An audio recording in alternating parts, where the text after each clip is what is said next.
everyone. Good afternoon. Welcome to the Remote Learning Rundown. Scott Bramley here with an esteemed panel of guests from ETHS. We're going to share some of their experiences this week with some professional learning we did together. So the focus of this week's episode is a community of learners. So just really quickly, I have Taya, Araceli, and Dandaleo on the call with me. We all participated in the same workshop on Tuesday, and it counted as an administrator academy that was titled Implementing Social and Emotional Learning System-Wide to Improve Student Achievement. But it was really led by a pretty dynamic speaker named Jimmy Cassis, who does this for a living. He's written several books, two of which I have displayed here, Live Your Excellence and Culturize. And I want to just give some credit. So we're going to talk a little bit about his workshop and our experiences there. And so obviously got to give credit to him and his work that we experienced. And so from that workshop during it, I was like, you know what?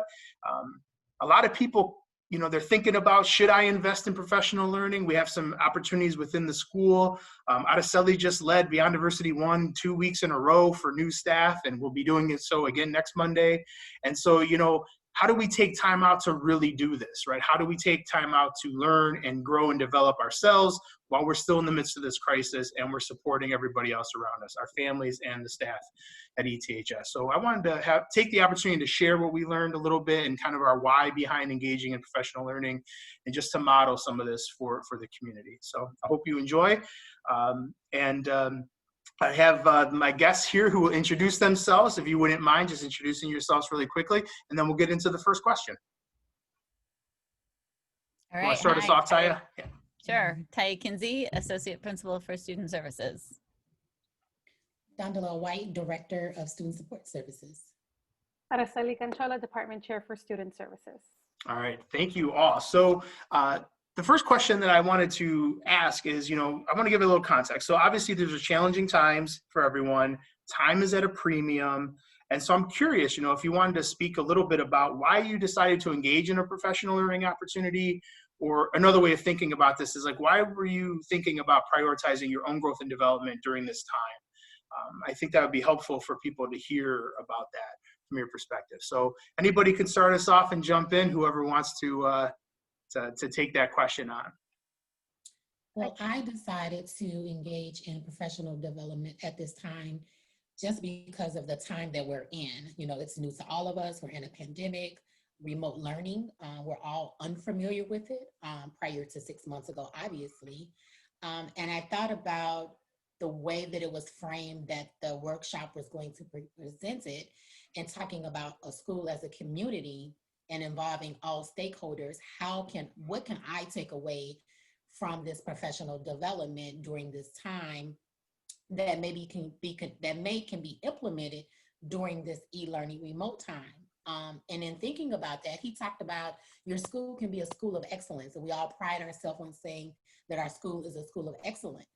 But if when you walk in your building and your main office staff is not pleasant, or they don't present that excellence, then that right there is a challenge for people coming into your building. They're turned off immediately. Thank you so much. Anybody else want to take this one? Yeah, I think for me personally, I'm a big component of professional development.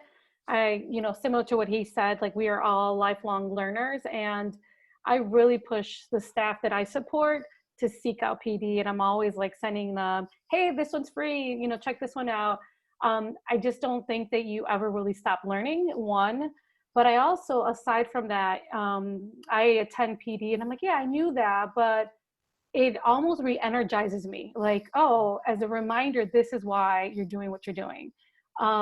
It really is great to then also talk to other people in similar situations, like in schools, who are also navigating and dealing with the same things we're dealing with, and then you're also getting new ideas. But I think it's important for all of us as educators to make sure that we do make that time for professional development. And that could be as simple like reading a book.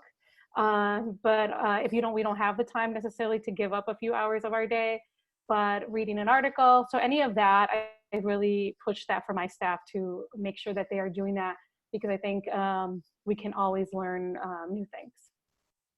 I was just going to add, I completely agree with all of the above. And I think that, so social emotional learning is near and dear to my heart, but how am I doing that as a leader? How am I continuing to reflect on how I can embody that as an individual learner, as a leader, but also from a school-wide perspective. And I see that in part based on this pandemic and how we're just really sustaining ourselves through the marathon, but also sustaining everyone else that we're supporting.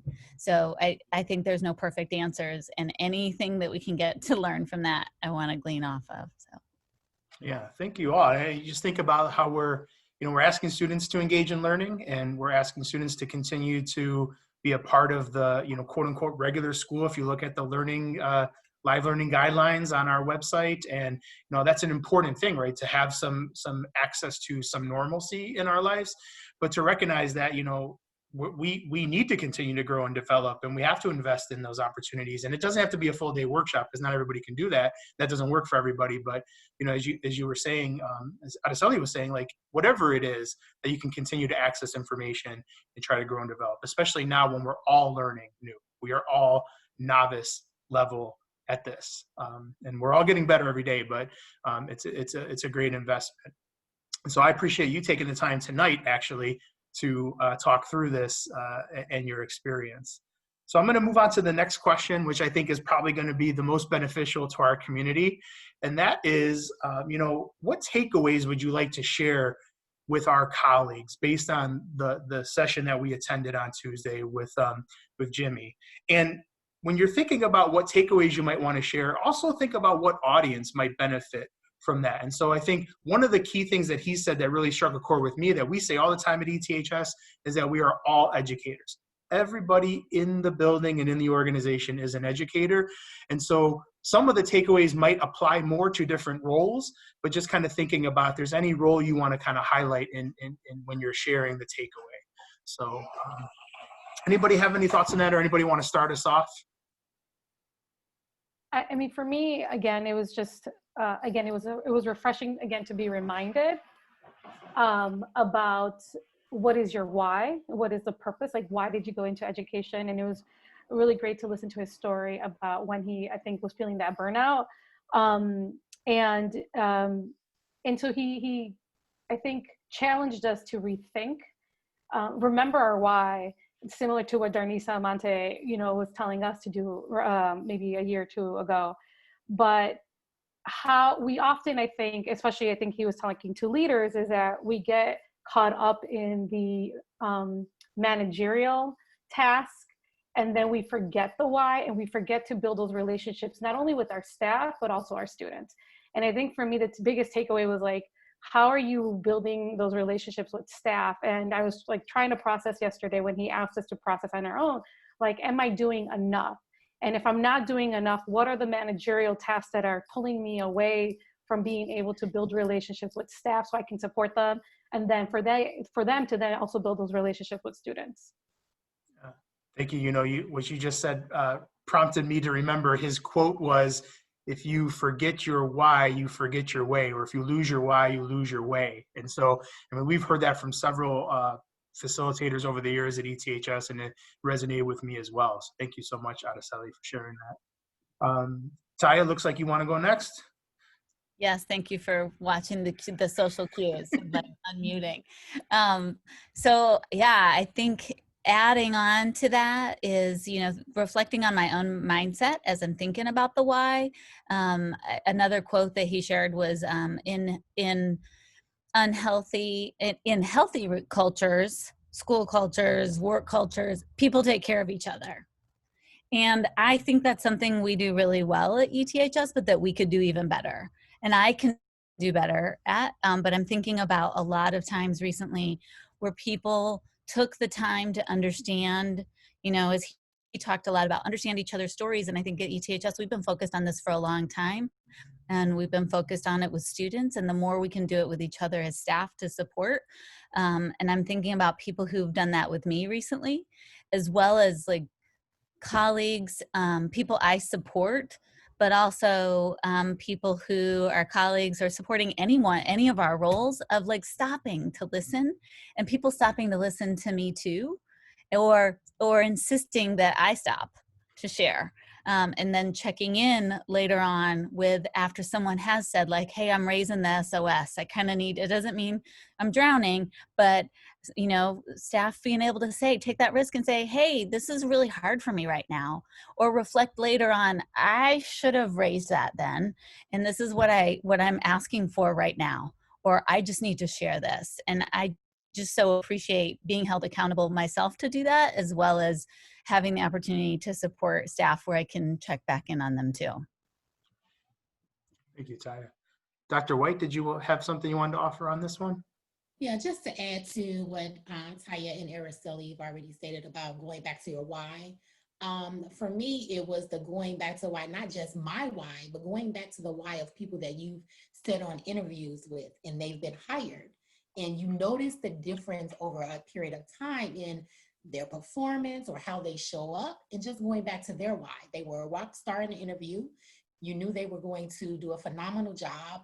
And so just those with that relationship, that family building of finding out what's really happening with them, because there has to be something there, because people typically don't show up fantastic and great in an interview, but then don't carry that through within their job performance. So that was a takeaway for me.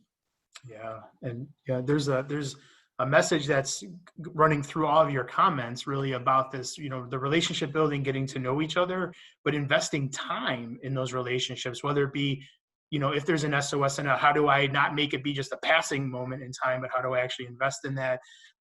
You can't know how to support someone, you know, Don DeLeo, unless you know their story, right? You know what they're talking about, what they've experienced, what they stand for, and those are all investments in time. And I think that's one of the things that's really struck me during the pandemic is I think people are more attuned to this, but it's much more challenging to find the time. And so, you know, really intentionally including that as a part of our lives. And that goes for everyone because we're all leaders in our building in all of our roles. And so that was one of the things that really stuck with me too. And as you were all talking, and I really appreciate you all modeling the reflection. Like all of you talked about like what you can do and thinking about that. And that was another purpose of the day, I believe. You know, he really wanted to set us up to reflect on our own actions and our own ways of being so that we can be a model for the expected behaviors and routines in our district. And so thank you for that. I have one final question that I hope we can talk about. And there was a quotation that he shared with us during the session. So during the session, we were asked to consider the following question. As educators, how will we develop organizational structures that align with and support the new realities that our students, families, and communities will face? And this was a direct quotation that he shared with us, so I want to give credit to him. But recognizing that everyone at ETHS is an educator, we have all been asking ourselves this question since the pandemic hit. Maybe not in these exact words, but the spirit of this question has resounded throughout the organization. And so I'm wondering if you would mind sharing your reflections on this, or any examples from our colleagues that you've seen or ideas that have come forward that you might want to share with our colleagues.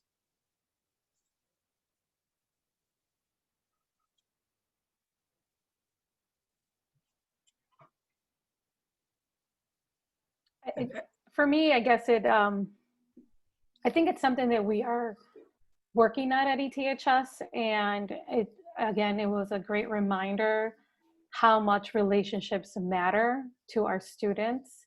And so I see it like, you know, the organizational structures, right? And sometimes we can get really intimidated because we're trying to change a structure or a system.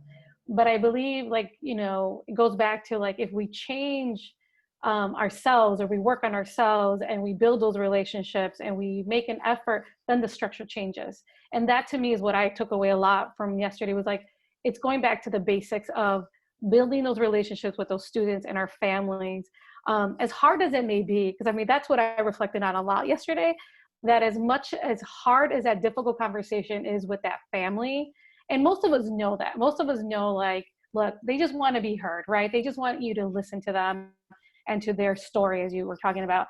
So I think in terms of how we will develop that, I think it's we continue to support our staff to build those relationships with each other and build the relationships and not surface level relationships, but really deeper relationships with our students and families to get to understand them, and be honest with them about that. Look, I'm here, I'm really trying to understand where you're coming from. I think is going to be important, and it's hard though. And I think for me, and how I want to, continue as a leader, but also then supporting our staff to be leaders is like, how can I help them do that when we're all so busy, right? Sometimes the system and the structure feels like it's in the way because we don't have the time to really do that. But hopefully that's what I think I'm going to try to work on a lot this year. Thank you, Araceli. Taya or Dondelia, you don't have to, but if you wanted to broach this topic.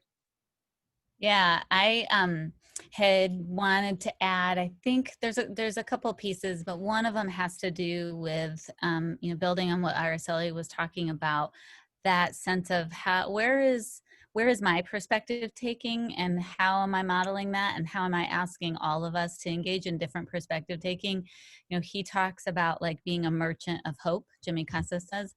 And so when I think about that, like, this is a time when we need hope, but not false hope, not, it's just all sunshine and roses, because we need to recognize where is it. But I think part of the hope for me that I experience comes from that opportunity to provide empathy and really pause and experience what others are experiencing, or at least a window or a door into that, and having other folks do the same. And so I've seen some of that, and one thing I want to do more of is, providing that opportunity for the conversations about what is that like, because sometimes these are really hard conversations or hard situations, and it's hard to then go from one to the next. But remembering, just like we're all have that important why, that families and students have that too, and they want that best. And how do we come back to that? And how do we provide even those moments of checking in? So it's not necessarily checking in at a meeting as a check-in opportunity to say, what's your favorite kind of cereal? Although there's time and place for all of those things too. I know Dondelia loves to lead those icebreakers. But I think it's that opportunity for a check-in in meetings too, with how are we truly doing? And that does mean sometimes unpacking things and then packing them back up in a shorter period of time, but that's okay, because we're honoring and respecting that. And I want to provide more opportunities for that. Thank you so much, Taya. Dondelia, don't have to, just want to offer up the opportunity. I didn't want to cut you off. No, just to add one thing to that. I think the Mondays, allowing it to be synchronous for students and giving teachers a little bit of flexibility there in terms of what the Monday looks like, and all of our staff in terms of, aligning those structures of how we traditionally do business, or what we traditionally do, and how we are expected to show up with the new realities of what's really happening, and allowing people that time and space to use that maybe to debrief or go back and look at things or meet with students in a different capacity versus in the traditional setting or in the traditional time frame of a class. I think allowing all of our staff some time to do that, I think, has added to a little bit of relief for people. So that's what I've been hearing from my colleagues, that they value that Monday time frame. So it's not we're not working on Mondays. It's really let me take time back to reflect about the previous week, or some things I may have done. What can I do differently this week? And I think that's been really good. Thank you so much for that. Really prompts me. So I was on a webinar today. It wasn't the Tuesday PD, but webinar today with Nancy Fry and Doug Fisher, and they were talking about SEL integration in the classroom, and especially during distance learning. And one of the things they talked about was the level of intentionality of individual conversations with students that are not necessarily content or academic driven. That, modeling and teaching students to have a conversation, a check-in that is intentional, and having the student drive the content of that versus the adult, and just how powerful that is for when they encounter issues, when they're trying to be more self-aware, when they have to regulate in a situation, that they know that the adults see them in that way as well, and that they're investing time in their well-being, not just their academic success. So you just really prompted that thought for me, Don DeLeo. Thank you so much. So I want to thank the panel here. I got a really brief video. It's about 1 minute from Jimmy that was one of my biggest takeaways, what he talked about. And this applies for everybody in the organization. We are all educators. And one of the things he talked about was every child is one caring adult away from achieving greatness. And so this clip is really brief. I'm going to play it really quickly. And I'm going to do my thank yous now. I want to thank this amazing staff team of leaders and supporters of our student services department. Social emotional learning is not just a student services thing. They just all happen to work in that department. So I thank you all for being on the rundown today. And I'm going to exit our session with this clip. You know, I still remember when I became a principal at the age of 26. I still remember getting that first call and how excited I was, how jacked up. I couldn't believe it. I still remember my principal saying to me, hey, he wants to meet with you the next morning. And I was like, I can come down right now if you want me to. But he's like, no, the building's locked right now. Wait, we'll meet tomorrow. But I still remember that and how excited I was and that I was going to have the opportunity.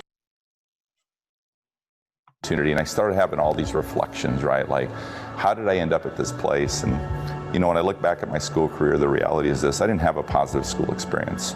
And that's really why I wanted to become an educator, right? I wanted to help other kids. I wanted to help kids like me. I didn't want other kids to have the same experiences that I had. And it's a great reminder to all of us that it just takes one champion. And that one champion for me was Mr. Morgan, my assistant principal. I still remember how often he would spend time with me, just talking to me, just listening to me.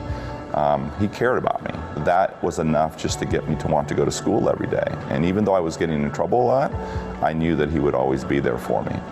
And I want to ask you this question: whose champion are you going to be today? Because we know this, that behind every successful student is an adult who championed for that student. Thank you so much for what you do as an educator, because to me, it is the most important job that there is.